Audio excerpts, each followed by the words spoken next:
Hello, everyone. I'm Dr. Sri Banerjee, Associate Professor at Walden University, School of Health Sciences. Here is so I'm looking at women's health due to this being Women's History Month.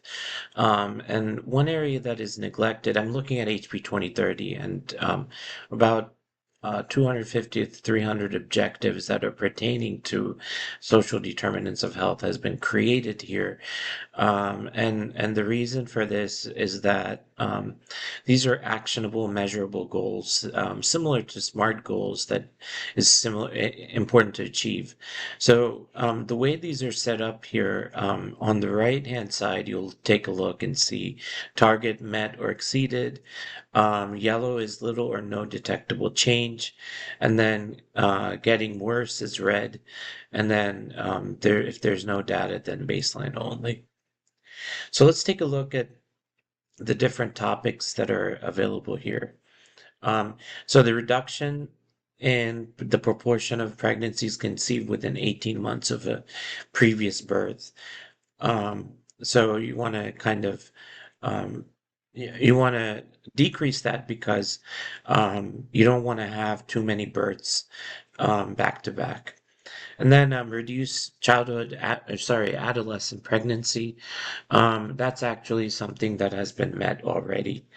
Um, and then, of course, let's focus on getting worse. So getting worse is the increase the proportion of women who get needed publicly funded birth control services and support.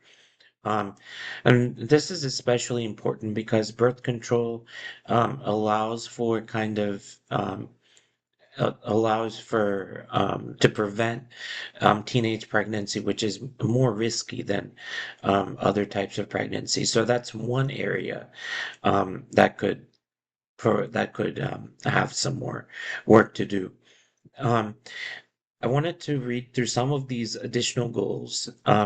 And so increasing the proportion of adolescent females who used effective birth control the last time they had sex. Um, so birth control could be um, the pill, or it could be all different types, the Mirena, all different types of birth control measures, and then increase the proportion of women at risk for unintended pregnancy who use effective birth control. So that's one. And then, um, and that makes sense because if you have unintended pregnancies, um, then that could be something that can cause diseases and everything. Um, and then increase the proportion of adolescent females at risk for unintended pregnancy who used effective birth control. So you want to have people that are increase in, and this is similar to the previous objective where effective birth control was what was needed. And so effective birth control, um, and so increase the proportion of adolescent females that are using effective birth control, and those that are at risk for unintended pregnancy.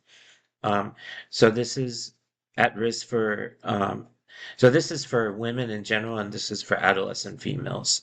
Um, so birth control is very important because you don't want to have um, pregnancies where families are not able to take care of their children effectively. Um, and then increase the proportion of women who get needed publicly funded birth control services and support. Um, they want not only funding but also people, adolescent females having unintended pregnancy and women that are having unintended pregnancy and using effective birth control. So they want to increase birth control and increase birth control services. And then finally, reduce the proportion of unintended pregnancies. And this causes less grief and postpartum depression and things like that, more so than other types of um, more so than other types of So you don't want to have too many unintended pregnancies.